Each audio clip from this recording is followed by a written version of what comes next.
barisan ni berada di sini.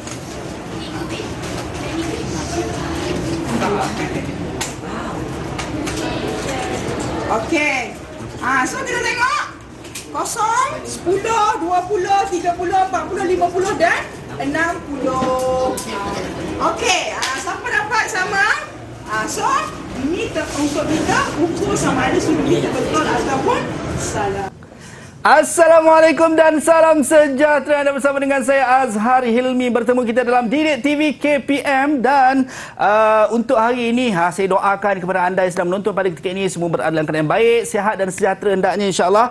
Dan kita perbincangan yang kita nak bincangkan hari ini, kita nak membicarakan berkenaan dengan pentaksiran psikometrik daripada tingkatan 1 sehinggalah tingkatan 5. Bagaimana kita nak mengenal konstruk investigatif dalam inventory minat kerjaya. Bukan saya yang akan bercakap. Tak. Ada tetamu yang akan bersama dengan kita pada hari ini. Nampak tak? Kursi sebelah saya ini kosong. Maka akan ada yang mengisi tempatnya. Kita saksikan dulu profil ini.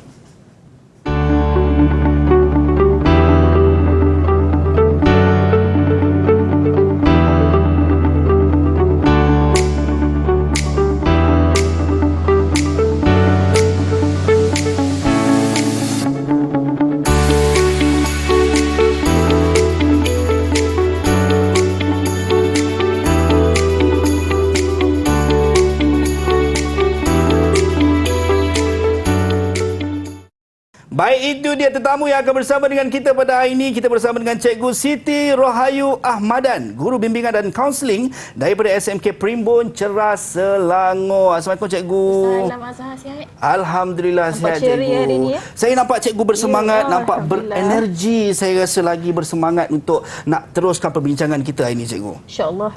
Itu dia. Dan Cikgu, kita tidak berdua sahaja sebab bila berdua pasti ada yang ketiga. Ya, Kita saya ada, ni ada bertiga ni. kita ada juru bahasa isyarat yang akan bersama kita pada hari ini, iaitu Cikgu Siti Zubaidah Ahmad daripada Sekolah Kebangsaan Pendidikan Khas Kuantan, Pahang. Itu dia yang akan memberi penerangan dan pemahaman kepada mungkin murid-murid berkeperluan khas, insya-Allah. Baik, Cikgu, bila sebut berkenaan dengan pentaksiran psikometrik dan pengkhususan yang mungkin kita nak fokuskan berkenaan dengan investigatif dalam inventory minat kerjaya. Mungkin Cikgu boleh terangkan permulaan kepada perbincangan kita ni Cikgu.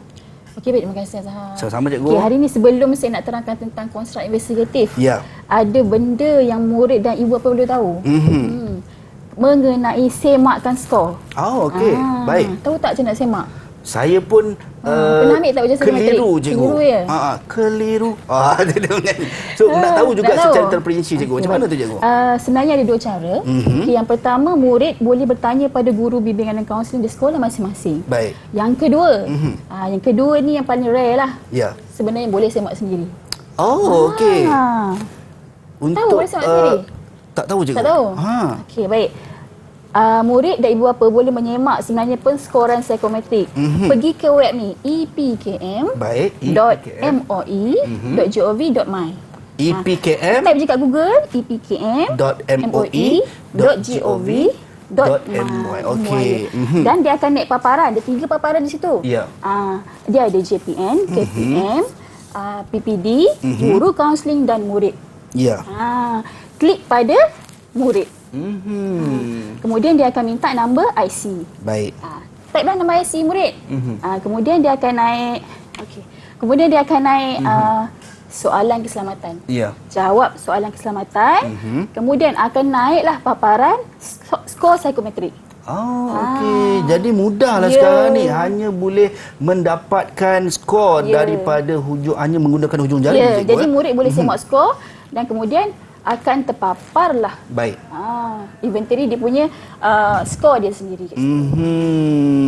Itu bagaimana kita nak menyemak skor IMEK. Jadi bukan murid saya boleh menyemak, ibu bapa juga boleh menyemak skor anak mereka. Ya, itu dia. Yang penting kena layari laman web yang kita sebutkan tadi lah. epkm.moi.gov.my. Baik Cikgu. Dan seterusnya Cikgu, kita nak perbincangan kita berkenaan dengan apa yang kita nak fokuskan pada hari ini Cikgu. Dari sudut konstruk investigatif dalam inventory minat kerjaya ni Cikgu. Kita nak fokus tentang investigatif. Bila kita sebut investigatif, apa yang Azhar fikirkan? saya membayangkan cikgu bila sebut investigate dia, saya membayangkan penyiasatan. Kan? Macam polis menyiasat macam tu. Okey, jadi dari segi kita mudah untuk murid faham, mudah untuk ibu bapa faham. Investigatif ini ialah individu yang mempunyai ciri suka menyiasat, tapi penyiasatan yang berdasarkan saintifik dan matematik. Bukannya menyiasat, gosip-gosip nak menyiasat. Tak, itu bukan. Itu kerja netizen, cikgu. Itu netizen. Tapi investigatif juga.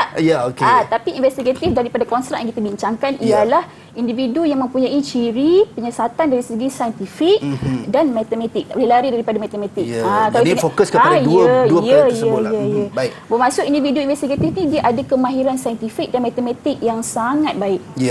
Itu kita memaknakan investigatif itu.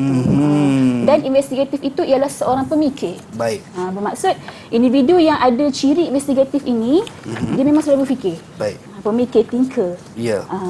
Jadi dari sudut begitu, maksudnya kita akan melihat bagaimana ataupun menilai murid-murid dari sudut elemen-elemen yang cikgu sebutkan tadi lah, cikgu, ya? Ya, betul. Dan kalau kita tengok, kalau kita lihat kepada investigatif, saya sangat menarik sebab saya rasa dulu macam tak ada, cikgu, ya? Dulu tak ada, maksudnya? Dari sudut bagaimana nak melihat ciri-ciri murid yang suka menyiasat ni, dari sudut investigatif ni, cikgu. Sebab itu murid kita pada tingkatan 1, tingkatan 3 dan 5 kita mengadakan ujian psikometrik. Especially inventory minat kerjaya supaya kita tahu kecenderungan murid itu ke arah mana. Sebab kita ada 6 konstruk. Mungkin murid ada konstruk, ada realistik, ada investigatif dan sebagainya. Jadi daripada ujian tu kita tahu murid tu cenderung ke arah mana. Jadi dengan mengetahui kecenderungan itu memudahkan lagi para murid ataupun ibu bapa untuk melorongkan anak-anak kepada mungkin bidang-bidang tertentu yang terlibat dengan investigatif. Contohnya kalau murid tu dia bila kita buat ujian tiba-tiba kita nampak dia investigatif tinggi. Jadi ibu bapa mungkin boleh lorongkan anak-anak tu bagaimana caranya. Contohnya pemilihan kursus ke universiti, pemilihan aliran tingkat 4 dan sebagainya. Itu dia. Banyak benda lagi yang kita nak tahu daripada Cikgu Siti Rohayu. Saya sangat terinspirasi dan seteruja sebenarnya, lebih kepada teruja bila dengar perkataan investigatif ni, cikgu. Saya pun nak tahu dengan lebih lanjut dan lebih terperinci. Tapi kita nak berhenti seketika, cikgu. Kita akan kembali selepas ini dalam pentaksiran psikometrik Didik TV KPM.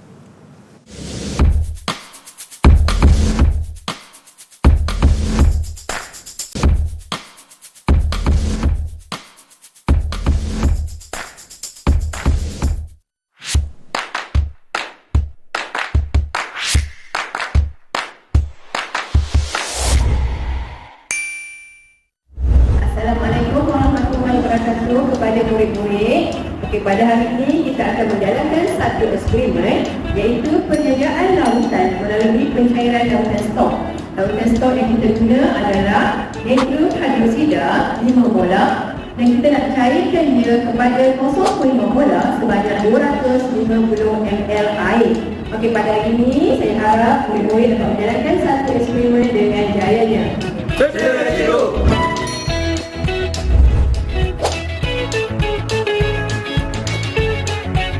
Pertama, kita perlu mengetahui kepekatan dalam isi padu menggunakan kaedah pencairan. Kita perlu mengetahui isi padu dengan menggunakan formula.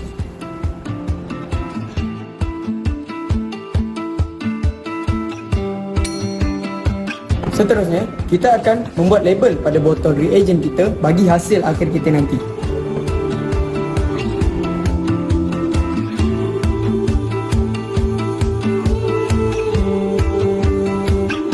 Kemudian, kita sukat natrium hidroksida sebanyak 25 ml menggunakan pipet, kemudian masukkan ke dalam kelalang volumetrik.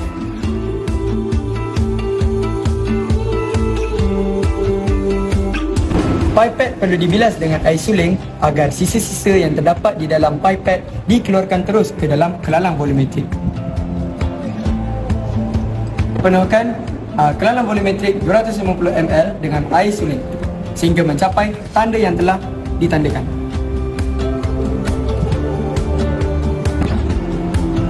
Okey, dah cukup. Seterusnya, goncangkan kelalang volumetrik 250 ml untuk mensebatikan air dan juga larutan tadi.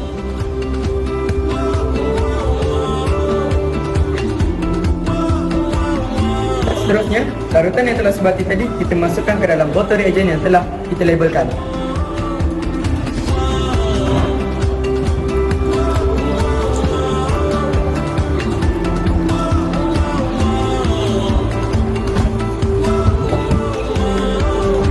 Voila, inilah hasil kita. Larutan natrium hidroksida 0.5 mm dan 250 ml. Cikgu, inilah hasilnya. Kita tanya pelajar-pelajar kerana dapat menyediakan kepekatan yang baru iaitu 0.5 molar dalam 250 ml air. Syabas semua. Yay! See you! Baik, kembali dalam pentaksiran psikometrik Didik TV KPM CU2. Untuk murid-murid tadi, kita dah saksikan video yang disediakan cikgu untuk membincangkan lebih terperinci berkenaan dengan kontrak investigatif dalam inventory minat kerjaya. Mungkin cikgu boleh perincikan lagi dari sudut kaitan video tadi dengan apa yang kita nak fokuskan dalam perbincangan kita, cikgu. Okey, baik.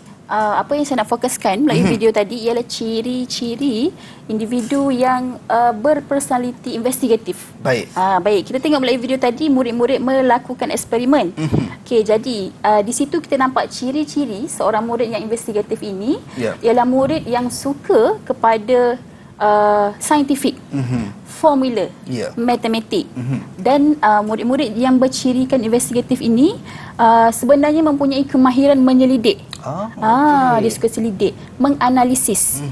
Bermaksud dalam setiap eksperimen kita mesti ada analisis, betul? Barulah kita dapat hasilnya. Dan kebiasaannya individu yang bercirikan investigatif ini dia mementingkan ketepatan. Baik. Dalam eksperimen kita kalau buat salah dia rasa macam tak menjadi. Jadi dari segi saintifiknya perlu ada ketepatan. Ya, betul. Jadi kalau mereka yang ada ciri-ciri investigatif ni mungkin berpotensi untuk jadi polis, cikgu, ya? Boleh. Forensik? Forensik, ya, itu kan? dia. Kalau tak ada ciri-ciri macam tu, susahlah kan? Ya, sebab nak mungkin menyelesaikan mereka tidak menyiasat dengan dengan secara detail ataupun terperinci lah, cikgu. Jadi bagaimana, cikgu, kita nak mengenali ataupun nak mengenal pasti ciri-ciri yang ada dalam setiap individu? Mungkin saya pun nak tahu juga. Mana tahu saya rasa sebenarnya saya bukan host, saya sepatut jadi mungkin forensik. Ya, mana tahu kan? Jadi hari ini kita akan tengok macam mana kita nak kenal. Okey. Kebiasaannya macam mana kita nak kenal kita ini ialah berciri investigatif secara umum lah. Macam contohnya kita tak buatlah ujian tu. Tapi kita nak tahu mungkin kita ni investigatif. Pertama, suka number. Suka number, suka data, suka sains. Asal suka? Saya suka number, cikgu, tambah-tambah kalau ada RM kat depan. Kan? Rasa semua orang suka tu. Semua orang suka. Okey, seterusnya suka kepada aktiviti penyelidikan. Baik. Pemerhatian, analytical. Analytical itu bermaksud dia suka analisis. Bila dia tengok sesuatu benda, dia suka fikir, kenapa jadi macam ni ya? Dia suka bertanya, why? Jadi itu antara ciri yang kita boleh tengok, yang kita boleh maksudnya kita boleh tahu kita ni investigatif rupanya. Baik. Selain itu, orang investigatif ni dia suka kerja sendiri. Dia tak suka kerja dengan orang. Dia suka kebebasan. Baik. Seterusnya investigatif ni dia kurang popular. Sebab apa? Dia suka bersendirian.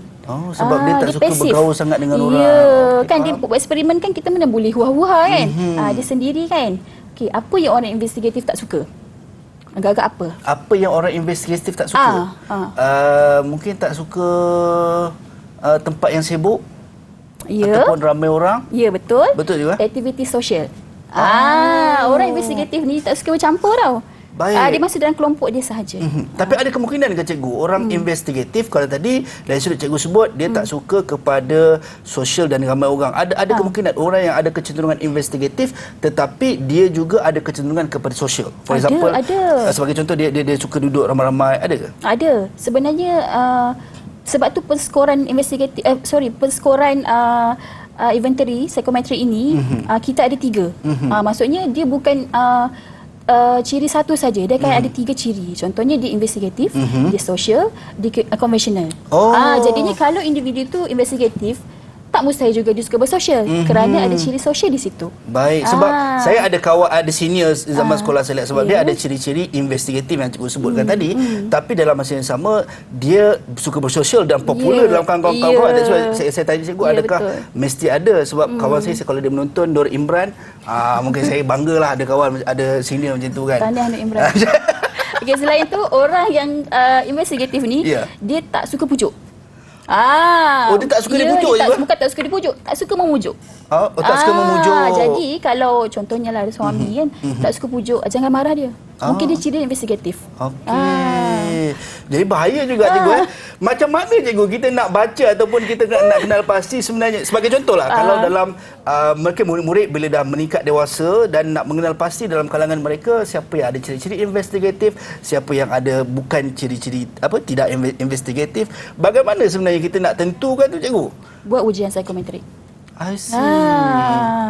Azhar pun boleh buat, tak ada masalah. Mungkin secara asas ni cikgu untuk nak melakukan ujian psikometrik ni cikgu. Bagaimanakah caranya? Kalau di sekolah, murid-murid boleh berjumpa dengan guru kaunseling dan minta kat cikgu, saya nak buat inventory minat kerjaya.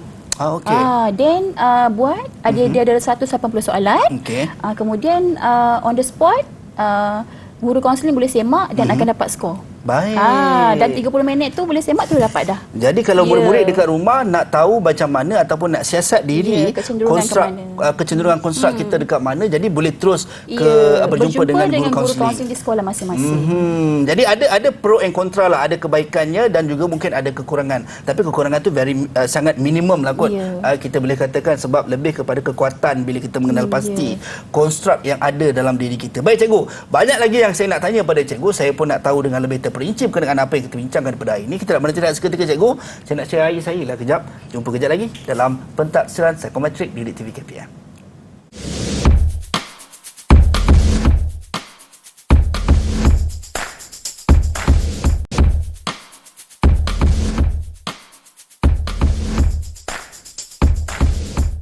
Baik, kembali dalam Pentaksiran Psikometrik Didik TV KPM. Hari ini kita berbincangkan berkenaan dengan bagaimana kita nak mengenali konstruk investigatif dalam inventory minat kerjaya bersama dengan cikgu kita yang manis sebelah saya ni, Cikgu Siti Rohayu Ahmadan, Guru Bimbingan dan Kaunseling SMK Perimbun Ceras Selangor. Dan juga kita ada jurubahasa isyarat, Cikgu Siti Zubaidah Ahmad daripada Sekolah Kebangsaan Afrikan Khas Kuantan, Pahang. Baik, ada yang dah mula teruja cikgu bila sebut pasal investigatif, rasa saya adalah investigatif, dia dah bagi tahu dekat mak ayah dia dah.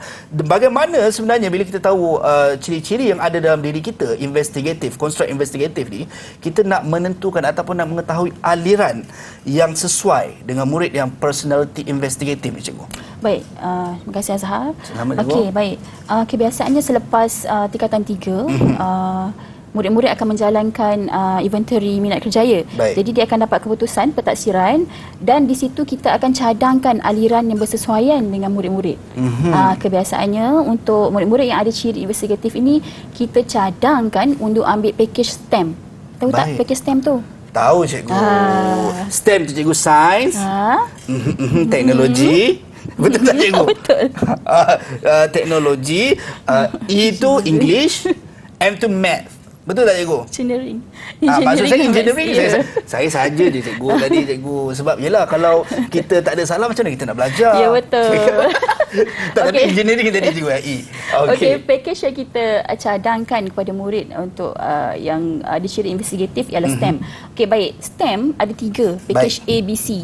Okey, package A ni ialah STEM Sains Tulen. Bermaksud murid itu mengambil mata pelajaran fizik, kimia, biologi dan matematik tambahan. Kenapa? Kerana mata pelajaran yang kita cadangkan itu mempunyai ciri-ciri investigatif, menganalisis data, number dan saintifik. Okey, contohnya untuk package STEM B. STEM B itu murid boleh mengambil mana-mana 2 mata pelajaran sains tulen, matematik tambahan, sekurang-kurangnya 1 elektif STEM sains gunaan dan teknologi. Contohnya apa? Baik. Contohnya cikgu, contohnya lukisan kejuruteraan, sains sukan, macam tu. Okey. Baik, itu kalau STEM B. Untuk STEM C, murid ambil sains biasa. Sains biasa. Okey. Contohnya sains biasa, kemudian murid boleh ambil sains sukan. Ya. Murid boleh ambil sains sukan, mata pelajaran vocational. Mana-mana Baik. satu mata pelajaran vocational. Itu STEM C. Ya, STEM C. Jadi kalau kita tengok dari dalam bentuk konstruk ni, maksudnya ada pilihan kepada Ya. murid-murid. Kalau dulu macam lebih fokus kepada nak jadi apa, doktor, you mesti awak mesti ambil sains tulen ataupun Ya. sains stream dipanggil kan. Jadi kalau begini dibagi beberapa pakej pilihan cikgu ya. Baik. Itu mungkin menentukan dari sudut kerjaya atau bagaimana cikgu? Ya, sebenarnya aliran itu menentukan ke mana awak nak pergi selepas tingkatan 5. Baik. Contohnya kalau murid tu mengambil STEM A. STEM A sains tulen. Jadi mungkin kerjaya selepas ataupun aliran yang perlu murid sama belajar selepas SPM bidang perubatan dan bidang yang berkaitan dengan sains. Kalau contohnya murid ambil STEM C. STEM C contohnya murid tu ambil SRT, sains rumah tangga. Ya. Ke mana dia boleh pergi. Jadi sebenarnya pakej-pakej ini menentukan ke mana hala tuju murid selepas SPM. Jangan pula dia ambil sains rumah tangga lepas tu dia kahwin. Itu sains. Itu suri rumah tangga. Suri rumah tangga. Baik, kalau kita dah tahu dari sudut kita kata aliran yang sesuai untuk murid-murid yang mungkin ada ciri-ciri konstruk investigatif. Dari sudut kerjaya pula macam mana cikgu? Yalah, kalau kita tengok tadi ada beberapa karakter untuk mereka-mereka yang ada ciri-ciri investigatif ni yang mungkin orang kata apa tidak ada pada orang lain. Sebagai contoh, cikgu kata tadi dia kurang kepada bersosial, orang yang ada ciri-ciri investigatif ni dia suka menyendiri. Jadi itu mungkin ada beberapa kerjaya yang tidak sesuai untuk murid-murid yang ada ciri-ciri sebegini. Bagaimana cikgu dari sudut kerjaya untuk mereka? Dari sudut kerjaya, untuk individu yang bercirikan investigatif lebih sesuai mereka untuk bekerja di bidang perubatan. Contohnya sebagai doktor, sebagai nurse, sebagai farmasi, bidai, juru teknologi makmal perubatan dan sebagainya lah berkaitan dengan perubatan lah. Ya. Selain perubatan, murid-murid juga boleh bekerja di makmal. Juru teknologi makmal, juru analisis dan sebagainya. Saintis. Ini yang selalu terlepas pandang juga. Saintis kan. Saintis juga ialah satu kerjaya yang bersesuaian dengan murid yang mempunyai ciri investigatif. Okey, selain itu agronomi. Okey. Agronomi. Tahu tak agronomi fokus itu kepada apa? apa cikgu? Agronomi ini berfokus kepada sains pertanian berkenaan dengan tanah. Baik. Itu adalah antara ciri-ciri kerjaya yang sesuai dengan murid-murid yang mempunyai personality investigatif. Sebenarnya banyak lagi. Ya.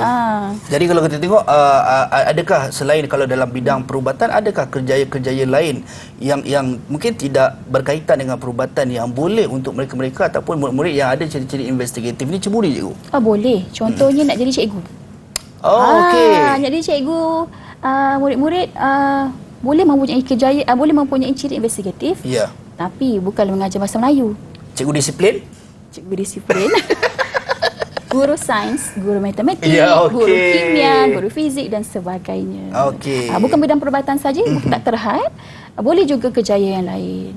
Sebenarnya banyak pilihan, Ya, itu dia. Dan kalau kita tengok cikgu, sebenarnya dengan bila mana kita mengenal pasti dari sudut konstruk yang ada dalam diri setiap murid dengan pecahan baru kita nampak. Sebab sebelum ni, yalah zaman saya dulu kita hanya macam saya sendiri, saya hanya nampak nak jadi kerjaya, bidang kerjaya itu mungkin agak terhad dari sudut sama ada doktor, askar, polis ataupun tentera kan.